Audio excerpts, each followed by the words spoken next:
तो आप एक अच्छे चर्च की तलाश कर रहे हैं और आप यह जानना चाहते हैं कि आपके लिए सबसे अच्छा चर्च कैसे चुनें। खैर, इस वीडियो में मैं आपको 10 सवाल बताऊंगा जो आपको हर चर्च से पूछने चाहिए जिसे आप देखने जा रहे हैं, इससे पहले कि आप तय करें कि आप किसके प्रति समर्पित होने जा रहे हैं। अब उन 10 सवालों में जाने से पहले जो आपको हर चर्च से पूछने चाहिए जिसे आप देख रहे हैं, मैं आपको यह बताना चाहता हूं कि एक अच्छा चर्च कैसे न चुनें। कृपया पहले बार जाने पर जो महसूस होता है उसके आधार पर चर्च न चुनें। मुझे पता है कि मैं यहाँ कुछ लोगों के पैर पर कदम रख सकता हूँ, लेकिन मुझे समझाने दें। यह अच्छी सलाह है कि कभी भी जीवन के निर्णय भावनाओं के आधार पर न लें। यिर्मयाह 17:9 हमें बताता है कि दिल धोखेबाज और अत्यंत दुष्ट होता है और कौन इसे जान सकता है, यह समझने योग्य भी नहीं है। भावनाएं अत्यधिक अविश्वसनीय होती हैं, आप यह जानते हैं। बस अपने किशोरावस्था के वर्षों को देखें। मेरा मतलब है, क्या आप कल्पना कर सकते हैं कि अगर हम इस तरह से जीवन साथी चुनते, पहली बार मिलने पर जो भावना होती है वो ही है। अगर मैंने अपने जीवन साथी का निर्णय इस तरह से लिया होता तो अब तक मैं कई बार शादी और तलाक कर चुका होता। खैर, चर्च के साथ भी वही बात है। आप एक चर्च के प्रति दीर्घकालिक प्रतिबद्धता बना रहे हैं, इसलिए आपको मूल्यांकन, तुलना, सोचना और विचार करना चाहिए। और हां, इसमें कुछ मेहनत है, लेकिन ये इसके लायक है क्योंकि आप शायद इस चर्च में बहुत लंबे समय तक रहेंगे। पहली बात जो आपको संभावित चर्च से पूछनी चाहिए, वे क्या मानते हैं। अगर उनके विश्वास बाइबल के साथ मेल नहीं खाते हैं, तो यह जानना काफी आसान है कि किस चर्च में नहीं जाना चाहिए। अब हर मसीही विश्वास आवश्यक मसीही विश्वास नहीं होता, इसलिए आप अपने सवालों को कुछ महत्वपूर्ण विषयों पर केंद्रित करना चाहेंगे। क्या वे त्रित्व के सिद्धांत में विश्वास करते हैं? यह शिक्षा की परमेश्वर तीन में एक है, कि पिता परमेश्वर है, पुत्र परमेश्वर है और आत्मा परमेश्वर है, फिर भी केवल एक परमेश्वर है। क्या वह शिक्षा चर्च में सुरक्षित और ठोस है? वे बाइबल के बारे में क्या मानते हैं? क्या यह परमेश्वर का प्रेरित आधिकारिक वचन है या वे अन्य चीजों को शास्त्र से ऊपर रखते हैं? क्या परंपरा को बाइबल के साथ इस तरह से रखा जाता है जैसे वे किसी तरह से समान हैं? क्या अन्य किताबों को बाइबल के साथ इस तरह से रखा जाता है जैसे वे भी किसी तरह से प्रेरित अधिकार रखते हैं? फिर भागें। वे अनंतता के बारे में क्या मानते हैं? क्या वे मानते हैं कि एक वास्तविक स्वर्ग और एक वास्तविक नरक है और ये मानव जाति के अनंत गंतव्य हैं? और यह जानना बहुत महत्वपूर्ण है कि वे उद्धार के बारे में क्या मानते हैं, यानी हम स्वर्ग कैसे पहुंचते हैं। क्या यह केवल यीशु मसीह के कार्यों के द्वारा है या वे इसके ऊपर कुछ अतिरिक्त चीजें जोड़ते हैं? क्या यह केवल अनुग्रह के द्वारा, केवल विश्वास के द्वारा कार्यों से अलग है? या क्या वे कहते हैं कि आपको कुछ चीजें करनी होंगी, जैसे शायद उनके चर्च में बपतिस्मा लेना, या आपको कुछ अन्य प्रकार की अजीब चीजें करनी होंगी ताकि आप अपने उद्धार को सुनिश्चित कर सकें? ऐसे मामले में मैं उस चर्च में न जाने की सिफारिश करता हूं। अब अगर किसी चर्च के खुले तौर पर गलत विश्वास हैं, तो यह तय करना आसान है कि वहां न जाएं। लेकिन अगर आपको नेतृत्व से प्रतिरोध मिलता है और वे कुछ इस तरह से छिपे हुए होते हैं कि वे क्या मानते हैं और वे आपको कविता में जवाब देते हैं बजाय इसके कि वे सीधे आपको बताएं कि वे क्या सोचते हैं और क्या मानते हैं, तो मैं जाने की सिफारिश करता हूं कहीं और। आमतौर पर लोग जो अपनी धर्मशास्त्र के बारे में खुले और स्पष्ट नहीं होते हैं, उनके पास छिपाने के लिए कुछ होता है। यह आमतौर पर यह पता लगाना मुश्किल नहीं होता कि किसी चर्च में गलत शिक्षा है, अगर आप नेतृत्व के पास जाकर उनसे पूछने के लिए तैयार हैं कि वे क्या मानते हैं। दूसरा सवाल पूछने के लिए है, शिक्षा कैसी है? क्या यह बाइबलीय है? यह शिक्षा का प्राथमिक महत्वपूर्ण मुद्दा है। क्या यह बाइबल पर आधारित है? क्या यह स्पष्ट रूप से शास्त्र के पृष्ठों को समझा रहा है ताकि आप बाहर जाकर कह सकें, मैं अब बाइबल को पहले से बेहतर जानता हूं, मैं अब उस अंश को समझता हूं जबकि मैंने पहले नहीं समझा था। यह एक बात है कि आप बाइबल को अपने अधिकार के रूप में मानते हैं, लेकिन यह कुछ और है कि वास्तव में इसे अपने रविवार की सेवाओं और बाइबल अध्ययन में उस अधिकार के साथ व्यवहार करें। एक पत्रस के अनुसार बाइबल वह है जिससे हम मसीह के साथ अपनी यात्रा में बढ़ते हैं। तो अगर आप बढ़ना चाहते हैं तो आपको एक बाइबल शिक्षक की आवश्यकता होगी। 2 तीमुथियुस 4 और 2 में पादरियों को वचन का प्रचार करने का आदेश दिया गया है।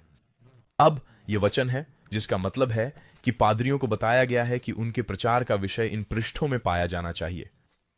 तो क्या प्रचारक वास्तव में आपको सिखाता है कि बाइबल क्या कहती है, या वह बाइबल से दूर हटकर अपनी चीजें सिखाता है, या शायद आधुनिक मनोविज्ञान, या जो भी विषय हैं? मैं इसे बेहतर जानना चाहता हूं, न कि सिर्फ उसे बेहतर जानना। इसीलिए मुझे एक ऐसा चर्च पसंद है जो बाइबल की किताबों के माध्यम से पद दर पद सिखाता है, ताकि मैं जान सकूं कि मैं पाठ प्राप्त कर रहा हूं, न कि सिर्फ किसी की राय।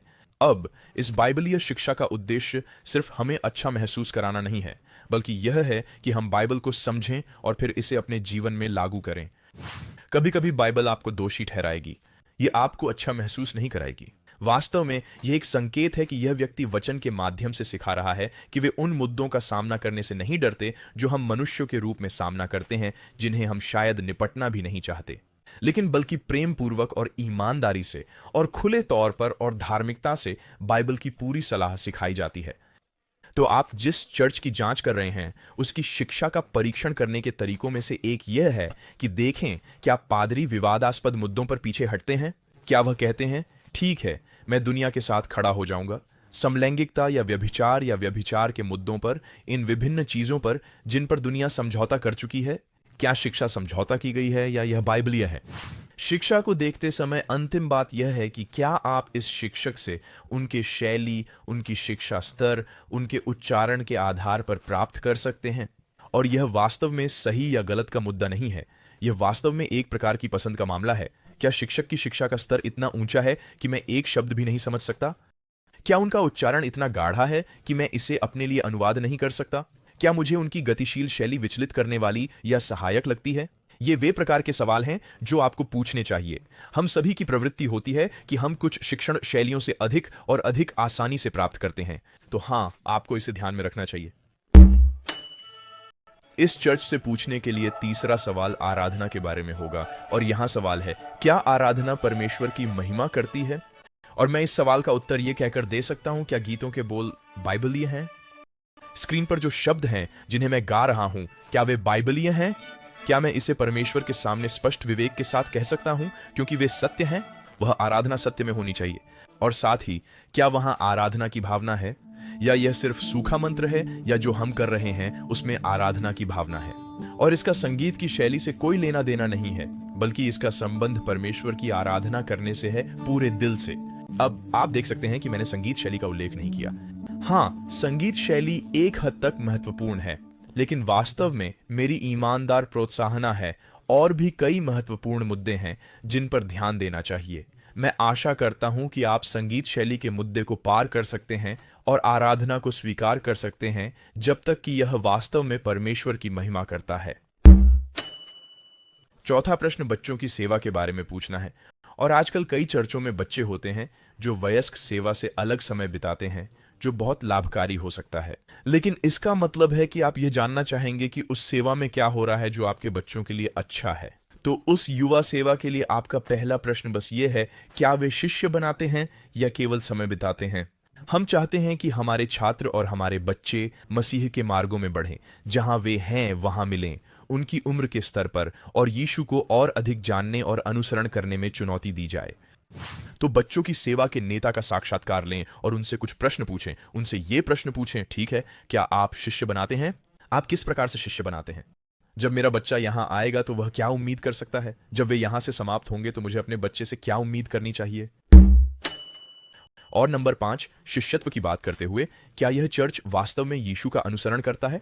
अब यह, आप इस प्रश्न के साथ सावधान रहना चाहेंगे, लेकिन वास्तव में सरलता और विनम्रता से मूल्यांकन करने की कोशिश करें।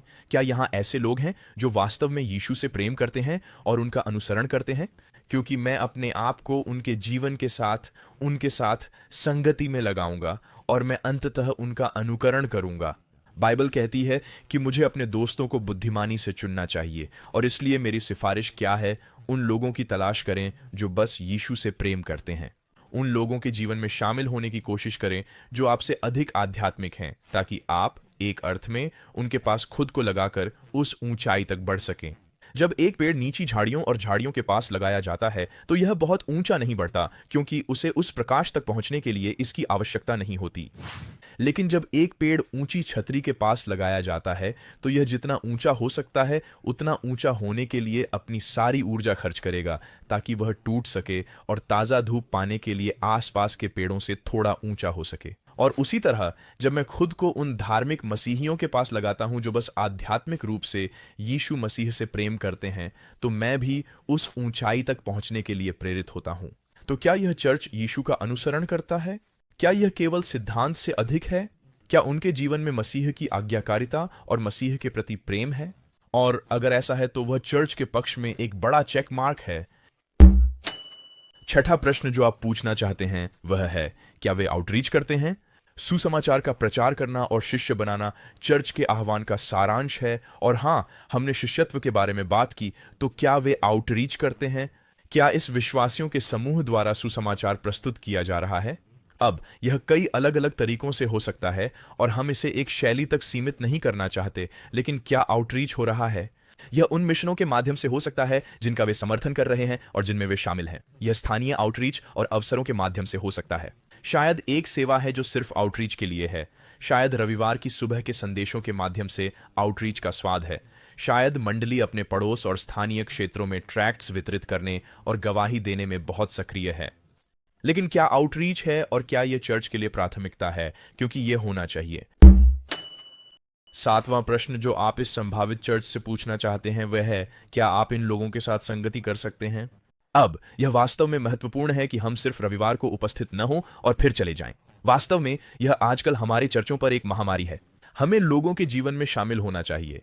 हमें एक बड़े चर्च के भीतर उस छोटे समूह के लोगों को खोजना चाहिए जिनसे हम जुड़ते हैं और जिनके साथ हम समय बिताते हैं और जिनके साथ हम संगति करते हैं। तो क्या चर्च नंबर 1 आपके लिए इन लोगों के साथ संगति करने के लिए पर्याप्त करीब है? अगर आपको रविवार को चर्च जाने के लिए 80 मील ड्राइव करना पड़ता है, तो आप नियमित रूप से इन लोगों के साथ संगति नहीं कर पाएंगे। आप उनके लिए अजनबी होंगे। मेरा मतलब है, आप शिक्षण से प्यार कर सकते हैं, लेकिन केवल शिक्षण एक अच्छा चर्च नहीं बनाता। आपको इस लोगों के समुदाय का हिस्सा होना चाहिए। यह आपका परमेश्वर का विस्तारित परिवार है।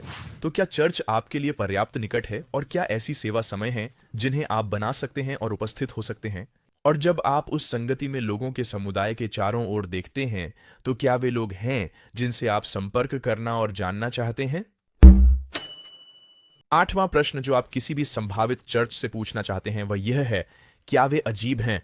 हाँ, यह एक वास्तविक प्रश्न है जिसे आपको पूछने की आवश्यकता है, क्योंकि हम जानते हैं कि वहां कुछ अजीब चर्च हैं और मुझे इसके लिए अजीब से बेहतर शब्द नहीं पता। चर्च की अजीबता आमतौर पर कुछ श्रेणियों में आती है। उनमें से एक है कुछ सिद्धांतों या कुछ चीजों पर अधिक जोर देना। तो यह आत्मा के उपहारों पर अजीबता की हद तक अधिक जोर देना हो सकता है, जहां वे शायद इसके बारे में बाइबल में 1 कुरिन्थियों 14 में क्या कहा गया है उसका पालन नहीं कर रहे हैं। यह कुछ राजनीतिक मुद्दों पर अधिक जोर देना और मसीही सिद्धांत या मसीही जीवन में गैर मुख्य मुद्दों पर अधिक जोर देना हो सकता है। एक और क्षेत्र जहां एक चर्च अजीब हो सकता है वह है जिसे हम चरवाहा कहते हैं, और चरवाहा एक अच्छी चीज है। लेकिन इस अर्थ में हम कह रहे हैं कि चरवाहा तब होता है जब चर्च के पादरी मंडली के जीवन को बहुत अधिक नियंत्रित करते हैं। एक पादरी के रूप में मैं लोगों के लिए एक सलाहकार हूं। मैं उनके लिए प्रार्थना करता हूं, उन्हें सलाह देता हूं, लेकिन मैं उनके जीवन के निर्णय उनके लिए नहीं लेता। और अगर कोई चर्च ऐसा कर रहा है तो वह अजीब है। पैसा एक और क्षेत्र है जहां चर्च अजीब हो जाते हैं। अगर वे 3 और 4 बार प्लेट पास कर रहे हैं तो छोड़ दें। यह आपके लिए बहुत स्पष्ट होना चाहिए कि अगर कोई चर्च पैसे के प्रति जुनूनी है और सब कुछ पैसे के बारे में है, और अगर वे हैं तो वहां से भाग जाएं। बस अपनी सामान्य समझ का उपयोग करें और कहीं और जाएं। एक और तरीका जिससे एक चर्च अजीब हो सकता है वह है बहुत अधिक अनन्य होना। मेरा मतलब यह नहीं है कि वे सुसमाचार को पकड़ते हैं। हमें इसे दृढ़ता से पकड़ना चाहिए, बल्कि यह कि वे सोचते हैं कि उनका चर्च ही एकमात्र सही है और देश के हर दूसरे चर्च को बस पागल और अजीब और गलत मानते हैं, और वे इस तरह के होते हैं जैसे हम 4 और कोई और नहीं। शायद आपको एक अलग संगति की तलाश करनी चाहिए। 9वां प्रश्न पूछना है, क्या आप इस चर्च में सेवा कर सकते हैं? अब मैं मान रहा हूं कि आपके पास इस स्थानीय संगति में शामिल होने का कुछ समय है, और मुझे आशा है कि आपके पास है, लेकिन क्या आप सेवा कर सकते हैं? क्या आपके लिए सेवा करने के अवसर हैं? और अगर आप चर्च को देखते हैं और कहते हैं, यहां मैं कैसे मदद कर सकता हूं, यहां मैं कैसे शामिल हो सकता हूं, जैसे मेरे पास एक जलती हुई इच्छा है, मैं वहां सेवा करना चाहता हूं, मैं आशीष देना चाहता हूं, मैं मदद करना चाहता हूं, यह उस संगति में जाने के पक्ष में एक बड़ा संकेत है। किसी भी चर्च से पूछने के लिए 10वां और अंतिम प्रश्न है, क्या वे मेरी सबसे अच्छी विकल्प हैं? हाँ, सही है। आप इन आवश्यकताओं के साथ बहुत सख्त नहीं हो सकते। मैंने सबसे महत्वपूर्ण से शुरू किया और वहां से बाहर की ओर काम किया, लेकिन वास्तव में आपको अपना सबसे अच्छा विकल्प चुनना होगा और उन क्षेत्रों में अनुग्रह बढ़ाना होगा जहां आपकी चर्च कमजोर पड़ सकती है। जबकि हमें चर्च चुनते समय विवेक का उपयोग करना चाहिए। हम चर्चों के न्यायाधीश और आलोचक नहीं बनना चाहते। इसके बजाय हम बस हमारे लिए उपलब्ध सबसे अच्छे विकल्प को चुनना चाहते हैं और फिर प्रेम और अनुग्रह के साथ उस स्थानीय विश्वासियों की संगति के प्रति प्रतिबद्ध होना चाहते हैं। शामिल हों और सेवा करें, रिश्तों में शामिल हों, शिक्षाओं को आत्मसात करें और उस स्थानीय समुदाय के लोगों के साथ यीशु मसीह के साथ मजबूती से चलें। यह हमें चर्च बदलने के खतरे से बचाएगा, जहां हम कुछ महीनों के लिए एक चर्च से दूसरे चर्च में जाते हैं। 1 साल के लिए, 2 साल के लिए दूसरे चर्च में, 1 महीने के लिए दूसरे चर्च में। चर्च बदलना एक खतरनाक बीमारी है और इसका इलाज है कि अपने क्षेत्र में सबसे अच्छा चर्च खोजें और प्रतिबद्ध हों। अगर आपको यह वीडियो पसंद आया हो तो कृपया लाइक करें, टिप्पणी करें, वीडियो साझा करें ताकि अन्य लोग इससे कुछ ज्ञान प्राप्त कर सकें। और अगर आपके पास भविष्य के वीडियो के लिए कोई विचार हैं जो आप मुझे बनाना चाहते हैं तो कृपया मुझे बताएं। मैं नीचे की टिप्पणियां देखूंगा।